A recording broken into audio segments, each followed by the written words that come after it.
Hey everyone, welcome back to the Vigilant Podcast. We have a very fun bonus episode with Mr. Ryan Dalton here. Say hi again. So we're not going to do the intros. You already know who he is, but if you don't, recommend watching the last episode where we go into Ryan's background, his experience with DSS, all that fun stuff. But right now, we're going to do a fun little highlight episode of what's in Ryan's go bag and just kind of talk through what a go bag even is, when you use it, when you should set it up, all of those fun things. So with that being said, we'll send it over to Ryan to give us a little insight on what a go bag even is. Okay. Hey everyone. Go bags.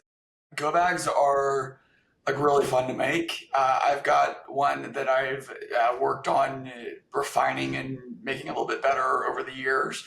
And I'm going to share with you about my go bag, what's in it, and maybe something to think about for your own go bag. What is a go bag? A go bag is a usually like mid-sized duffel bag. Depends on your own personal needs, but usually around that size, maybe a backpack. If you're single, depends on if you have a family, how big this bag actually is, or how many people that you're responsible for is a better way to say that.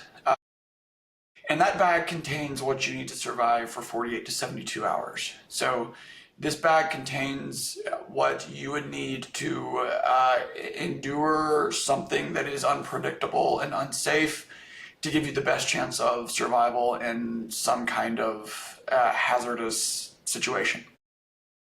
Now, one thing that I like to say about go bags is that a lot of people assume that they have one of these. When something bad happens, they're immediately going to get in the car and go somewhere. And there's some cases where that's a great idea. So for example, in the United States, there was the Palisades fires that, burned up tons of homes. You need to get in your car and you need to leave, right? There are other things that it could be scary, but maybe don't require leaving. And so your bag should be designed around what you would need if you have to leave your house and you can't come back for a while. It's not going to have everything that you could possibly ever want, right? You're going to have to live without some things probably, but this is like, you've only got one thing that you can grab, throw it in the car, and you leave. Does that make sense? Yeah. So I know you mentioned the Palisades fires, but what are other examples that you could see people actually needing to use their go bag for outside of, the fires? Yeah. So once you've seen society go into free fall enough times, you realize that it could happen anywhere and it could happen to you. So there's the Palisades fires. I was in Houston when what was the name of that hurricane? I can't remember the name of it now, but hurricane hit Houston and people were trying to flee, people were trying to get out of the city, and it was a lot of desperate, scared people, which is, really bad for safety, obviously. I was in the Bahamas for Hurricane Dorian when that just obliterated the Bahamas. And so it overnight turned people who were generally in a safe place, relatively stable, into refugees effectively, right? They don't have anywhere to go. And we've seen this happen in natural disasters in places all over the world. Civil unrest can happen in some places where your neighborhood suddenly feels really unsafe.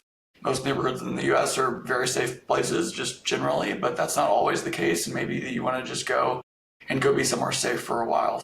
It really could be any reason that you feel like where you are at physically at that moment is an unsafe place to be, and you need to have the confidence to know that if you were to take one thing, put it in the car, you're going to be okay for the next 48 to 72 hours till you can figure out the next thing.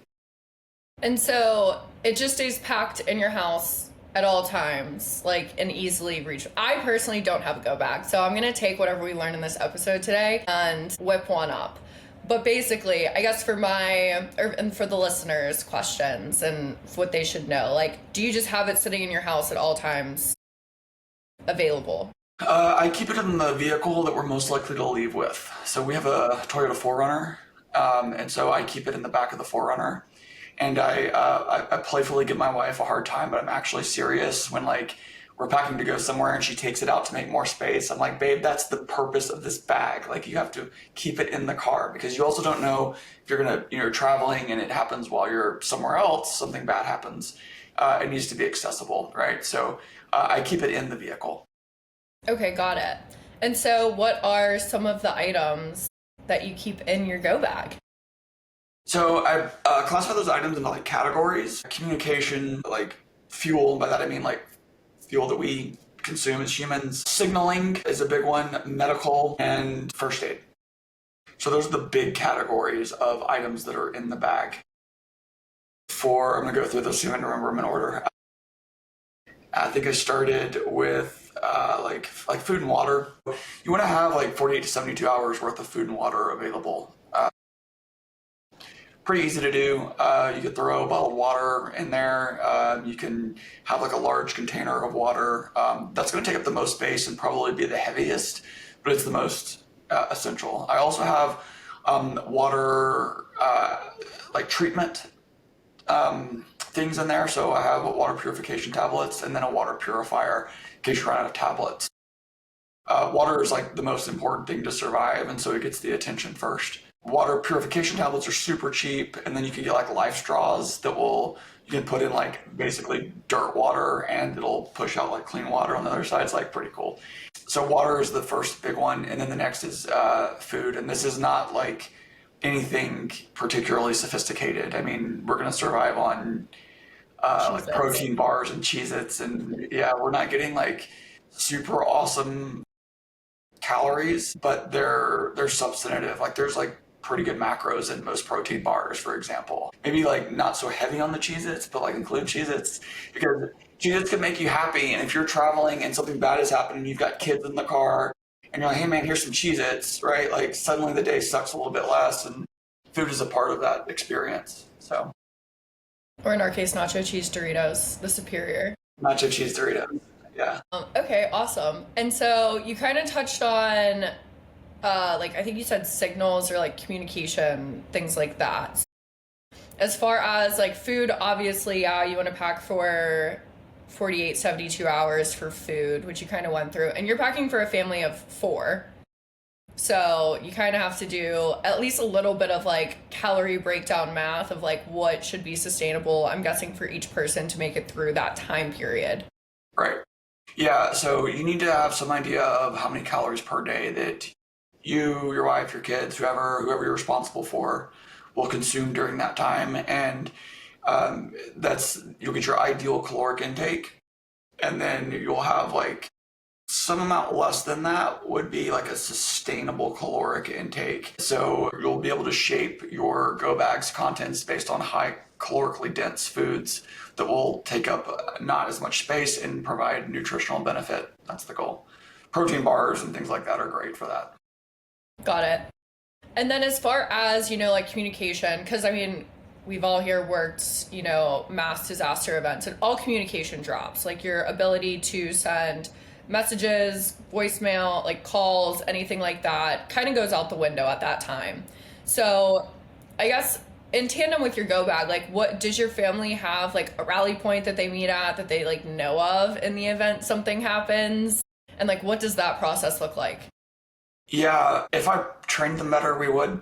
I should do that. That's the right thing to do. Having a rally point to establish like, hey, communication all goes down. We're going to meet at this location by this time. It is the right thing to do. What I've done is I use ham radios. I use Bullfang radios. They're not expensive on Amazon, and you can have them pre-tuned to emergency channels. And so that way you can get ham radio channels for understanding what's happening if all communication, power, all that stuff's down, and then also communicate. And so I'll keep these in each vehicle so that we can make that decision when happens, right? So maybe I'm at home and my wife is at work or whatever, and then cell phones go out, cell towers go down. Comms are always what go down first, to your point. So I keep radios, and they're not very expensive, and they're extremely reliable and rugged, and they can take a real beating, and they're not hard to operate. And so what I do though is I have the radio, and then I have a manual that I basically made using ChatGPT on how to operate the radio, and then which channels are medical and emergency and air and things like that goes in the go bag. In the event that I'm away from the go bag and someone in my family needs to access the go bag and have a reminder about how to use the radios. That's actually so smart. And for calling in airstrikes. And for calling it, your JTAC. Yeah, if I want to drop bombs on enemies, I got to get the long Casually. antenna out. Yeah, get the long antenna. Another thing that, and so my perspective is a little bit skewed. So I went through, and my family went through Hurricane Katrina. Yeah. And we have not, we and my family have not practiced any of this kind of stuff. They didn't know, they didn't have training, none of this. So what this looked like on that end was that, like, I think of my grandmother who evacuated, and we were separated for, I think it was like 5 days. But basically, comms got shut down in the city. She got moved to the Superdome. From the Superdome, she got moved to another city and got put in some like church or whatever. Finally was able to get hold of a cell phone, knew one number, which was my mom. So we're able to get in touch with her. But another thing to think about in your go bag is documents, whether it's a hard drive that has proof of identification or passport information or insurance documents. Like, our family lost all that stuff because they weren't prepared. But in today's society, you can load everything into a hard drive and just throw that in the go bag. And maybe it sits on your desk, or maybe it's a copy that you put a copy on every quarter or something like that. But that's just something else that I think is really important, is that there's electronic files, and personal information can get lost really quick. Yeah, for sure. Especially if there's some kind of natural disaster event, flooding or fire, you could lose those documents permanently. Yeah, that's a really good point. One thing that I do keep on me at all times, which I guess is the only thing that I would consider my go bag, is I do have a solar powered phone charger. Ellie just wants to be able to track, to be on social media when natural. The world is ending. I want to be doom scrolling and ignoring some of the things happening around me. So, solar powered phone charger. And cash too. Like, cash is another thing, small dollar amount bills. So I like to think of it as like, hey, you're about to leave your house and you have 5 to 10 minutes, like, go through this mental exercise. You have 5 to 10 minutes to grab whatever you want in the house. That's probably the things that are going to be in your go bag. So things like cash, or things like batteries, or things like, I wear contacts, so like glasses sight's important when you're evacuating, so things like that. That was, contacts and glasses are such a good point.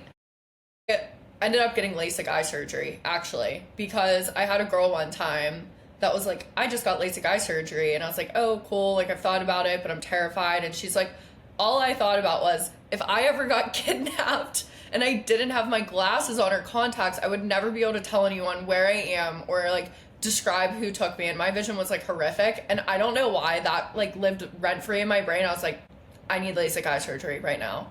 And then I got it for like literally that reason, which is like not really a realistic scenario. Like, I mean, it could happen, of course. But to that point, like, you don't even consider things that you do in your day-to-day routine that are like essential for you getting around and doing different things throughout your day, like medications or something as simple as contacts or glasses. And in an emergency scenario where you have 5, 10, 15 minutes maybe to evacuate, and you're thinking of all these other things, you're not thinking necessarily of the things that you just now innately do day in and day out. It's just part of your routine necessarily. And so if you can prepare for those things ahead of time, you save yourself a potentially critical error. Yeah, and the idea is that in those 48 to 72 hours, you're probably going to need to operate optimally. And if you have a family, they're going to need you. So if you can't see, or you need your EpiPen because you have allergic reaction, like, you just become a liability to your family at that point. And so being able to say, hey, these are all the things I need to grab or have in order for me to be at my best, so that I can push through these next 72 hours, that's really important.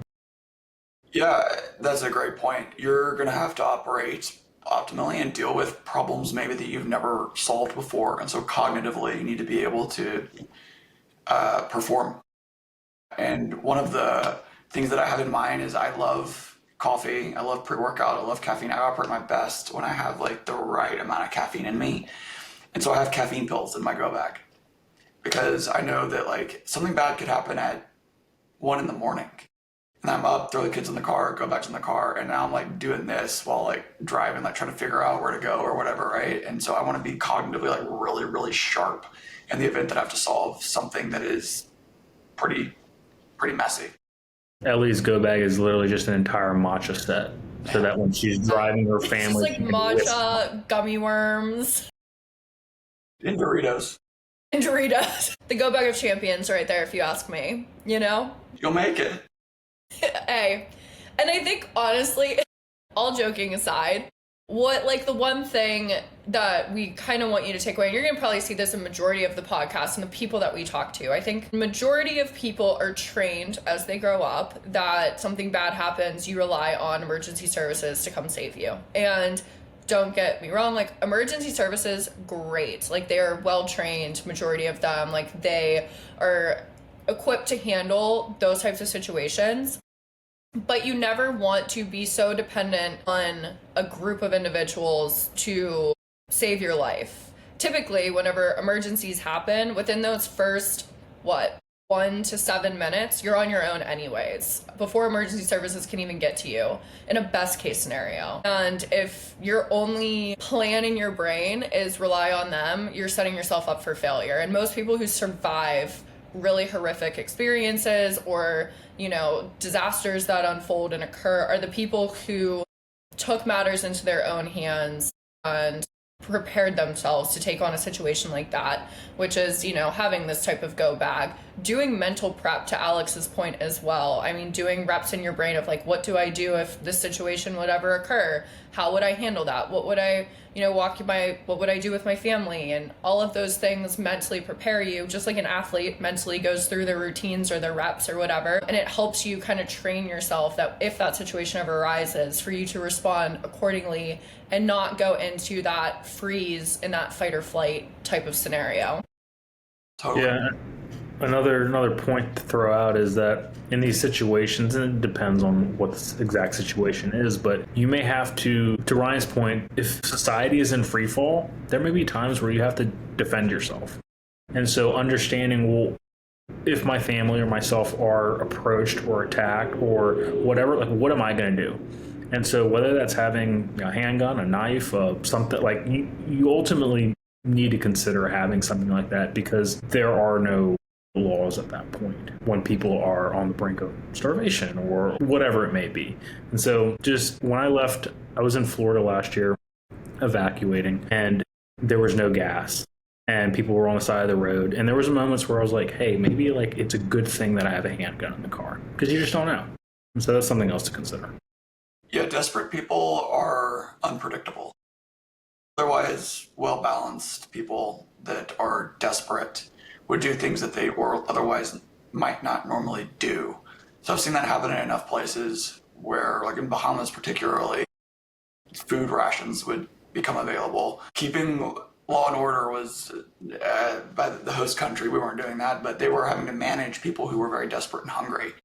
And we're only a few days away at any given time from grocery stores being empty if trucks don't come in to bring food. And so then you have a lot of people who are desperate, hungry, they want something. And safety is secondary to meeting some of these very primal needs to eat, to feed, to have security that all people are craving, and they're going to be unpredictable. Another thing about a weapon is if you have enough ammunition, you have something valuable. You have something that protects you, but then ammunition can be traded. So as these things go on for long enough, the things that you have become really valuable, right? If you have ammunition, you have lighters, you have rope, you have things that people are actually needing to stay safe or to just get by for a little bit longer. The cash in your wallet is less valuable than a lighter that you have. You can't spend the cash, but people need fire, they need ammunition, they need things to keep themselves safe and warm, and those actually increase in value. And you can see case studies where this has happened. Like Bosnia has a really intriguing case study about which items became the most valuable over time in a war-torn country when money became basically useless. And if you had ammunition, you could trade it for nearly anything and you're going to be able to survive. No, that's a really good point. And I think that, there's definitely going to be people that are watching this that are like, I don't plan for the apocalypse type of thing. And that's fine. I don't think we live our lives differently because we've had the ability to see different scenarios unfold, which makes us come to the realization that some of these things can happen a lot easier than I think the everyday person might believe. And so because of that, we've kind of started to train ourselves and like prepare ourselves in a way that kind of sets us up for what if this would ever happen here. And so for the people that are listening that, you know, maybe have not witnessed that or seen these things unfold necessarily to the same degree, I kind of just hope you, from like what anyone takes away from this is like being prepared is never, don't mind my cat's tail, being prepared is never the wrong answer. Like you don't have to go like full doomsday prepper by any means, even though I love a doomsday prepper. I want to be a doomsday prepper one day, mark my words, it'll happen. But I do think that at minimum, setting up a go bag, putting the basic necessities in a worst case scenario, best thing that happens, you never have to use it. Worst case scenario, you do, and at least you put something in place that gives you the best chance at survival. Ryan, speaking of doomsday preppers, there's a company out there that will tear out your whole driveway, dig underneath it, lay in a pre-made bunker for you. Stop. That's like super fancy, like this bougie bunker. And Ryan's affiliate code for this service is yeah. We'll drop a promo code for them. If they want to sponsor us, let us know. I literally went for your driveway. I have property in Erie and my life goal is to put a doomsday bunker up there, and I have friends that I've told can come to my doomsday bunker that have specific skill sets.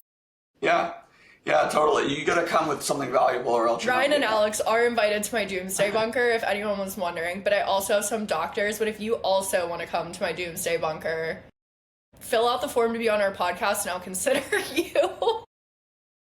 You gotta be using the app first, and then you have to use. There's certain criteria that has to be hit. But that being said, Ryan, do you have your not your doomsday bag, your go bag on you right now? Yeah. So I brought it up here so that people can see. I don't know how great you guys will be able to see it, but I'll hold it up. So it's a duffel bag.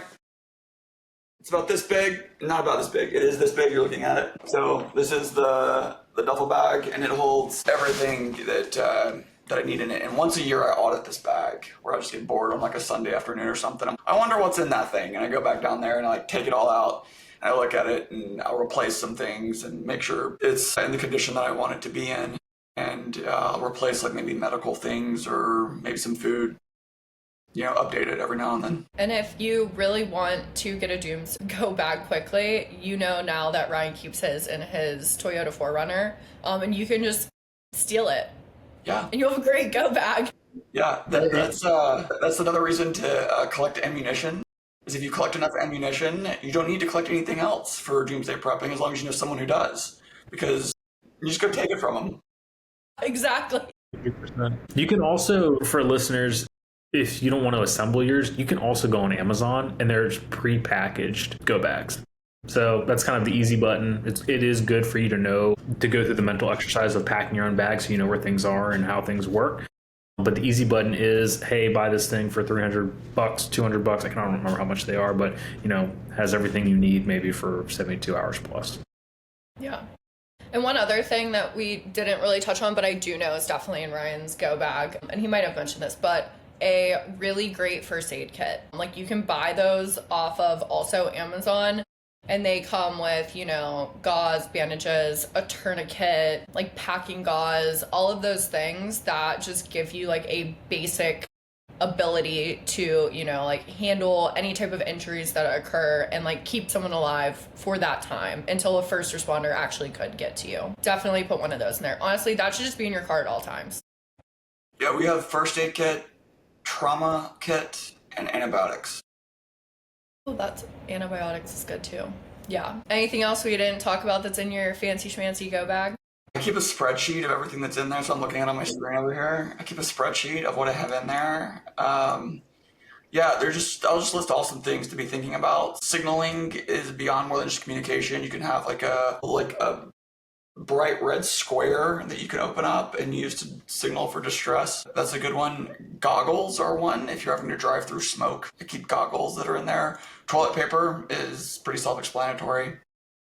Things to keep your tires going. Tire pump and a what do you call it? A tire gauge. are pretty important. Some batteries. All of these things require batteries that are in there. So batteries and standalone GPS. Because if your phone goes down, you rely on it for GPS, you're not going to have GPS. So standalone GPS, I've got a Garmin in there. It's pretty good. And then a flashlight. You're going to need light and a knife. One thing I'll also add is that we live on our phones now. Cell tower goes down. Do you know how to navigate out? Like a local map could be helpful. Like I live in Orlando. I don't necessarily know navigate. I don't know how to navigate in Orlando without my GPS, and so having a map in the area or the state may be beneficial. Good point. Yeah, Well, this is so fun. Map book for the U.S. in the car for that reason. Just if it goes down, you're toast. You don't know how to get around. Just driving That's around really good aimlessly. point. That would be me. Thank God my husband's like way better at this than I am, because I would be not in a good spot, truthfully. But that's okay. We all know our strengths and weaknesses. That's right. Yep. And I'm directionally challenged. But all that to say, that was really fun. Love a go bag moment. I think now I feel like I should make one. They're fun to make. Alex will come home from work and I'll be like, guess what I did today? And he'll be like, great job, sweetie. He's like, why is there canned SpaghettiOs? I know. He's like, why did you only pack a go bag with like gummy candy? The Swedish gummy candy is electric, so. These macaroons won't keep in a go bag, Ellie. Yeah, I know. And cheese. Cheese. So we'll have to work on the food aspect of things, but other than that, and my cat, she's coming in a go bag. Yeah. So cat stuff, like you gotta have things to keep your cat alive, right? So like we have a dog and I need to like put dog food in there or whatever, right? So funny. That's a good point. Good point. Well, this was fun. I enjoyed it. Thanks so much, Ryan, for coming on for your little bonus epi. And come check back with us. We're going to be doing podcasts every week now. So we'll see you next week. We have a really cool guest that'll be coming on. Thanks, Ellie. Cool. Thanks, Bye. guys.